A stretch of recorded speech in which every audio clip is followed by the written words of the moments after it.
이 정만을 그 또 지식이 우리가 없어서 봤습니다. 얘기한 거예요. 사모펀드에 대한 지식이 없어서. 아니 변명은 그 사람이 잘못 해야지. 왜 얘기한 우리 이종걸 의원이 하십니까? 보통 좌파를 한다면은 능력이 좀 떨어지긴 하지만 도덕성은 좀 우월한 그렇게 생각을 많이 하는데 우리 국민들께서 조국 후보에게 한 번의 기회를 주십시오. 예를 들면은 사모펀드의 투자 약정을 한 것에 대해서 조국 후보는 그것을 뭐라고 이야기하냐면은 그 실제로 그렇게 투자를 하고 약정을 한 게 아니고 그 신용카드 한도의 마이너스 통장과 같은 그런 개념이기 때문에 앞으로 그 어떻게 써야 될지는 정해진 것이 아니다 이런 취지로 이야기를 했는데 아니요, 보면 제가 해석을 그렇게 합니다. 그거는 조국 후보자가 잘못 알고 얘기한 그래서 겁니다. 이 정만을 그 또 지식이 우리가 없어서 봤습니다. 얘기한 거예요. 사모펀드에 자, 대한 지식이 없어서. 아니 변명은 그 사람이 잘못 해야지. 왜 얘기한 우리 거예요. 이종걸 의원이 하십니까? 그 정관에 보면 그 투자자가 출자금 납입 의무를 이행하지 않는 경우에는 15% 지연 이자를 더한 금액을 내야 되는 그런 약정이고 또 더구나 이것을 며칠 이내 30일이 지나도 출자금 납입하지 않는 경우에는 이미 출자한 돈의 50%를 다른 투자자에게 돌아가도록 하는 그런 그 페널티 조항이 들어 있습니다. 네. 그럼에도 불구하고 이것이 그냥 마이너스 통장과 같은 개념이기 때문에 부담 없이 했다. 이것도 말이 안 되는 거거든요. 임명 강행 사실은 상식적으로 납득할 수 없는 방향으로 지금 흘러가고 있습니다. 어느 공직 후보자든 더군다나 법 집행기관의 수장인 법무부 장관은 두말을 할 필요가 없습니다.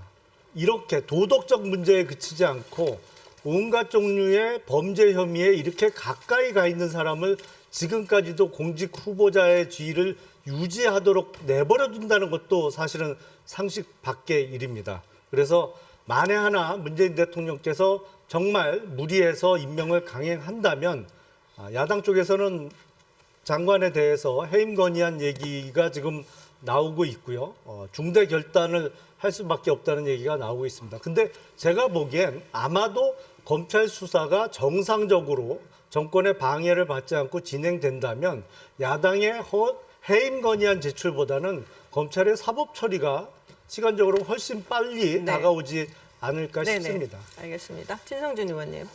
네, 아까도 잠깐 그 얘기가 나오다가 말았는데 어제 기자간담회에서 조국 후보자도 인정했던 것처럼 본인의 삶 자체가 또 본인의 존재 자체가 이를테면 금수저였다, 가진 자였다라고 인정했습니다. 근데 그것 때문에 그가 누릴 수 있었던 또 그 가족이 누릴 수 있었던 사회적 혜택이 있었죠. 그 점을 본인은 뼈아프게 생각한다고 했습니다.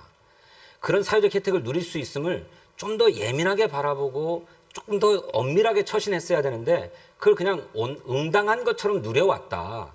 그거 철저하게 반성하고 앞으로 검찰 개혁, 사법 개혁을 통해서 그걸 만회하겠다. 이런 얘기를 했습니다.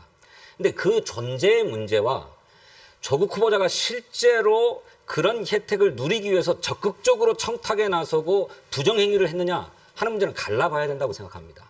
네. 만약에 그런 부정행위를 저질렀다고 한다면 네. 그것이 어느 하나로 나타난다면 당연히 법무부 장관으로서의 자격이 없는 것이죠. 그런데 그가 좋은 집안에서 태어나서 좋은 교육을 받고 그래서 서울대학교 교수도 하고 민정수석도 하고 이런 좋은 사회적 자본을 가지고 있다고 해서 법무부 장관이 부당하다 이렇게 주장하는 것은 이성적인 태도가 알겠습니다. 아니다. 그렇게 생각합니다. 네, 유기준 의원님.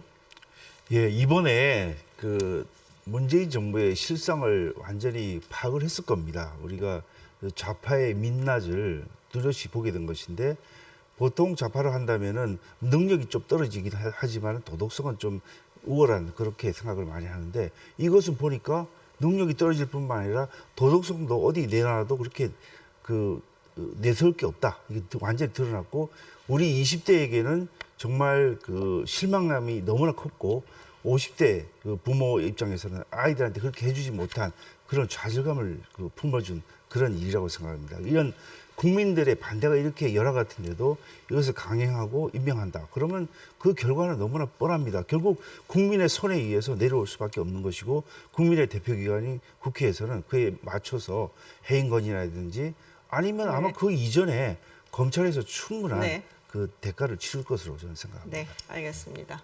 조국 후보자 시대 중심에서 고민을 많이 한 사람으로 저희는 봤습니다. 대학 교수가 된 때까지도 감옥에 갈 정도의 독재 정권에 대한 그 저항의식, 정의로운 길에 대한 갈망이 컸습니다. 그러나 본인이 가지고 있는 여러 가지 좋은 환경, 형편이 딸의 그 사랑스러운 딸이 그 제도를 이용하는 데 있어서 있는 제도를 이용하는 데 있어서 그것이 또 다른 사닥다리, 신분 상승 또는 학업의 사닥다리로 보이게 된 것에 대한 아주 깊은 성찰을 한다고 본인은 얘기하고 있습니다. 본인이 일생 하고자 했던 지금 그 사법개혁에 관한 것이 지금 눈앞에 와 있다고 생각합니다. 조국 후보의 그 능력을 우리는 믿습니다. 그것을 대통령이 믿고 있습니다. 네. 우리 국민들께서 조국 후보에게 한 번의 기회를 주십시오. 네. 더 마지막 공직을 하면서 이번에 사법개혁에 대해서 본인이 배우고 또 바랐던 모든 네네. 것들을 이번에 꼭 하겠다는 그런 의지를 보였습니다.